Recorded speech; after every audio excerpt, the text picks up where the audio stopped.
하나로 840조 원 정도를 예상을 하고 있습니다. 결론적으로는 결국은 굉장히 큰 리턴이 있을 분야다. 그때가 되면은 ROI가 매우 높아져서 적극적으로 로봇을 쓰게 되는 그런 시기가 올 거다. 약간의 그 오싹함도 느꼈던 리포트의 챕터였던 것 같아요. 2013년에 아마존의 전체 직원이 88,000명, 로봇의 수가 1,000대 정도 됐다고 합니다. 그런데 놀라운 건 2023년 데이터를 보면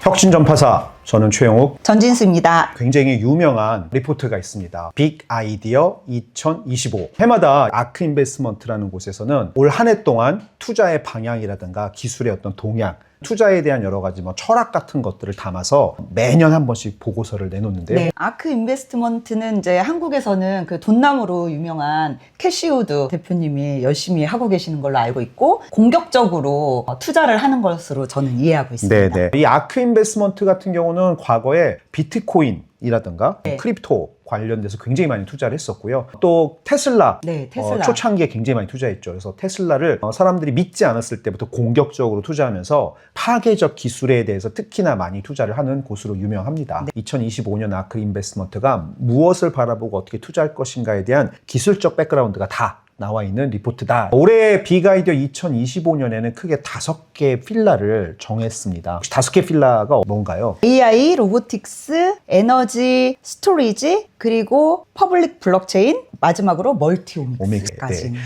이 5가지를 이 아크에서는 올해 가장 중요하고 포텐셜한 기술적 동인이다라고 얘기를 하고 있고요. 특히나 이 리포트에서는 이 5가지가 많은 혁신에 있어서 플랫폼의 역할을 할 것이다. 네. 그리고 많은 혁신에 있어서 트리거의 역할을 할 것이다 라고 얘기를 하고 있습니다. 그래서 이 아크인베스트의 리포트를 가만히 읽다 보면 결국은 다 연결되어 있더라고요. 맞아요. 네, 중심에 AI가 있습니다. 그래서 맞습니다. 지금 일어나고 있는 굉장히 많은 혁신에 AI가 트리거, 모멘텀이 지금 되고 있다는 걸 알 수가 있고, AI 덕분에 대단히 많은 분야에 있어서 컨버전스, 융합이 일어날 것이다 라고 얘기를 하고 있고, 로보틱스, 블록체인, 멀티오믹스, 에너지 이렇게가 AI의 영향을 받아서 굉장히 크게 성장할 것이다 라고 얘기를 하고 있는데요. 저희가 관심 있게 보는 분야는 아무래도 AI 네. 그리고 로보틱스다 보니까 그 얘기를 오늘 좀 중점적으로 저희가 나눌 거고요. 그에 이어서 자율주행 택시 그리고 물류에 대한 이야기를 한번 같이 논의해 보면 좋겠습니다. 그러면 첫 번째로 제가 AI 에이전트부터 이야기를 좀 해볼게요. AI 에이전트는 사용자의 의도를 이해를 하고 그 다음에 상황에 맞게 계획을 세우고 그에 따라서 행동을 수행을 하는 거, 그리고 또 지속적으로 학습을 하면서 개선을 해나가는 그런 지능형 소프트웨어를 이야기합니다. 그래서 이 보고서는 사일로드 에이전트에서 플랫폼 에이전트 그리고 유니버셜 에이전트로 진화하는 모습을 이야기를 하고 있는데요. 먼저 사일로드 에이전트라는 거는 특정 기능만 딱 하나만 지원하는 에이전트를 이야기해요. 보통 이제 저희가 얘기하는 챗봇이라든지 음성 어시스턴트라든지 이런 형태를 이야기를 하고요. 그다음 플랫폼 에이전트는 이제 다양한 기능들을 하나의 플랫폼에서 지원하는 그런 형태로 이제 점점 더 진화가 될 거다. 그리고 이제 그게 더 진화가 되고 나면은 유니버셜 에이전트, 다양한 플랫폼들을 엮어서 고객이 원하는 거를 다 자동으로 해주는 형태의 에이전트를 이야기한다고 해요. AI가 그냥 기술만 강조하는 게 아니라 어떻게 비즈니스에 바인딩이 될 건가라는 게 이제 점점 더 화두가 되고 있잖아요. 그래서 이제는 본격적으로 수익 창출이 일어날 거다라고 얘기를 하면서 AI 서비스의 매출 성장 속도가 과거의 소셜 미디어보다 더 빠르게 진화하고 있다라는 사례를 들어요. 그래서 잘 알고 계시는 챗 GPT를 만든 오픈 AI가 올해 이제 한 14조 원 정도의 매출을 예상을 하고 있는데, 그에 맞추어서 AI가 들어간 그런 하드웨어들도 나타날 거다라는 거를 시장 측면에서 예상을 하고 있습니다. 그리고 이제 이 AI 에이전트가 어떻게 우리의 삶을 변화시킬 것인가 관점에서 이제 첫 번째로 들고 있는 게 검색이에요. 여러 가지 정보를 에이전트가 알아서 탐색해서 줄 거다. 그래서 고객이 탐색하는 시간 자체를 굉장히 줄여주는 기회를 만들어 줄 거다라고 얘기를 해서 소비자들은 점점 더 삶이 편안해질 거로 예상을 하고 있고요. 그래서 거기에다가 최적의 정보를 주는데 그 안에서 광고 수익을 창출하는 기회가 생길 것이다.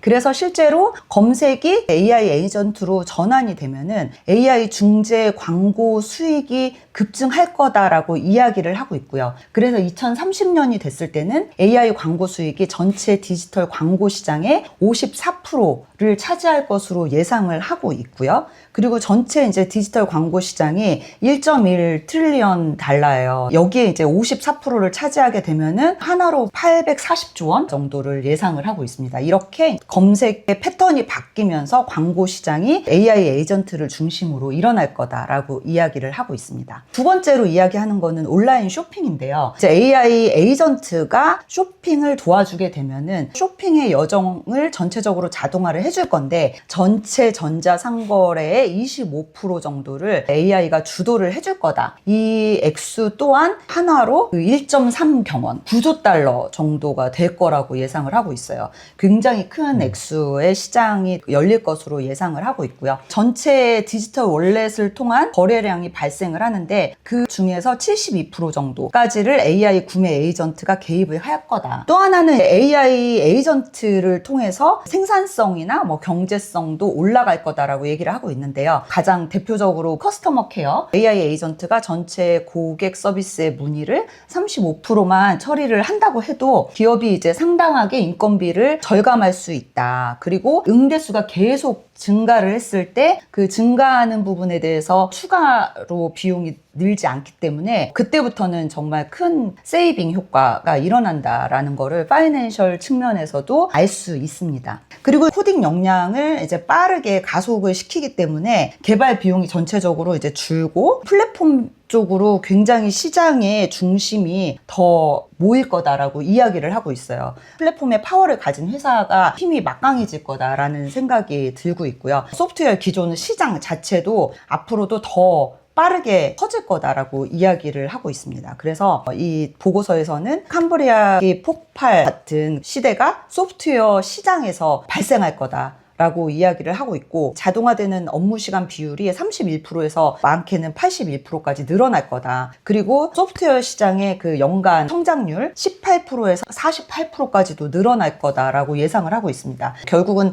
소프트웨어 플랫폼이 강력해질수록 AI 에이전트 시장도 같이 진화할 거다라고 얘기를 하고 있습니다. 그리고 기업은 이에 맞는 AI 전략을 수립하고 실행해야 된다라는 이야기를 첫 번째 세션에서 하고 있습니다. AI 에이전트라고 하는 건 굉장히 빠르게 진화하고 있는 또 기술 분야이기도 맞아요. 하잖아요. 이러다가 사람보다 나아지는 건 시간 문제일 것 같고 그래서 그 밑에서 일하는 사람들까지 등장하는 건 아닌가라고 하는 약간의 그 오싹함도 느꼈던 그런 리포트의 챕터였던 것 같아요.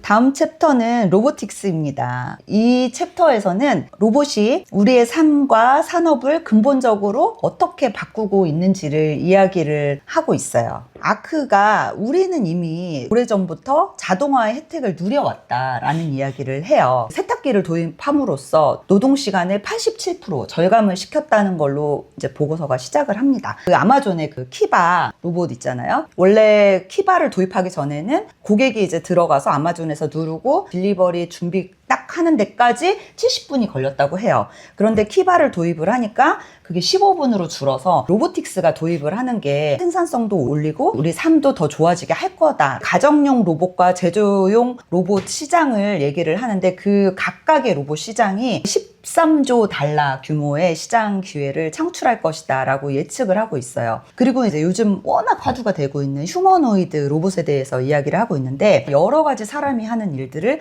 다 범용적으로 커버를 할 수 있기 때문에 휴머노이드 로봇이 정말 중요하다라는 이야기를 하고 있고요. 실제로 프로토타입만 하는 게 아니라 실제 업무에 투입을 하는 단계까지 진입을 했다. 그리고 로봇의 비용이 비싸기 때문에 보급이 제한적일 수밖에 없다라는 현실적인 얘기를 하고 테슬라의 옵티머스 조만간 대량 생산을 하게 될 텐데 그때가 되면은 ROI가 매우 높아져서 적극적으로 로봇을 쓰게 되는 그런 시기가 올 거다라고 얘기를 하고 있어요. 결국은 로봇 가격이 내려가면서 적극적으로 도입을 할 수밖에 없다라는 이야기를 하고 있습니다. 특히 특히나 또 강조하는 것 중에 하나는 중소기업으로 갔을 때 정형화되어 있지 않은 일들이 많거든요. 거기에 휴머노이드 로봇이 들어가면 엄청난 그 시장에 임팩을 줄 거다라고 이야기를 하고 있어요. 그래서 휴머노이드 로봇이 어떻게 산업에 큰 영향을 미칠 것인지를 숫자적으로 분석을 해서 이야기를 하고 있습니다. 다음에 이제 굉장히 중요하게 이야기하고 있는 포인트는 미국 농업에 대한 이야기를 해요. 그러니까 미국 농업도 사실은 지금 일할 수 있는 인구가 계속 줄어들고 있고, 특히나 기존에 돈을 받지 않고 일하던, 그러니까 금전 거래 없이 이루어지는 노동 활동을 유료화로 전환을 할 수 있고 새로운 경제 가치를 창출하는데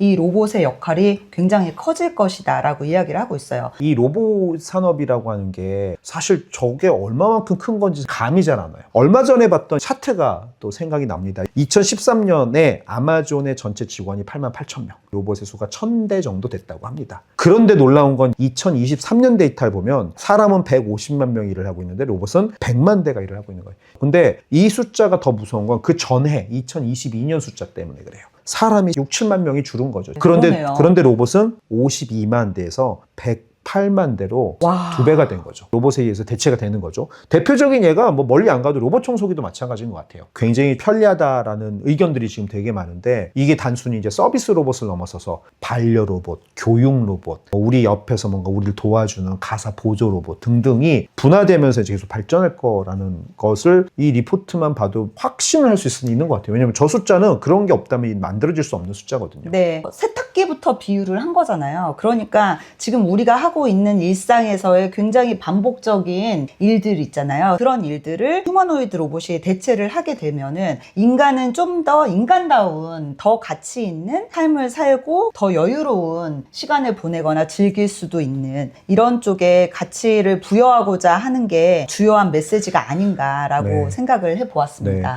그런데 문득 드는 생각이, 바퀴가 달려서 움직이진 않지만 네. 세탁기도 결국 지금의 로봇처럼 가사에 굉장히 어려웠던 많은 것들을 해결해준 기계잖아요. 그럼 세탁기가 처음 등장했을 때도 지금 로봇 청소기나 지금의 로봇이 등장했을 때와 다르지 않을 것 같다라는 생각이 드는 거죠. 저도 그렇게 생각합니다. 네, 어느샌가 모든 집안에 한두 대씩 자리를 차지하고 없어서는 안 될 그런 가전으로 좀 진화를 이미 했는데, 그 자리에 또 다른 것들이 또 들어오는구나. 결론적으로는 결국은 굉장히 큰 리턴이 있을 분야다. 이 리턴이 단순히 그냥 뭐 돈을 버는 그 관점을 넘어서서 여러 가지 좀 행복하고 건강한 삶을 위해서 도움을 주는 쪽으로 발전했으면 좋겠다라는 생각을 하게 됩니다. 네. 인공지능 그리고 로보틱스에 대한 이야기를 먼저 나눴고요. 다음 시간에는 이어서 저희가 그 자율주행 택시와 물류에 대한 이야기를 해보도록 하겠습니다. 저희는 다음 시간에 다시 뵙겠습니다. 감사합니다. 감사합니다.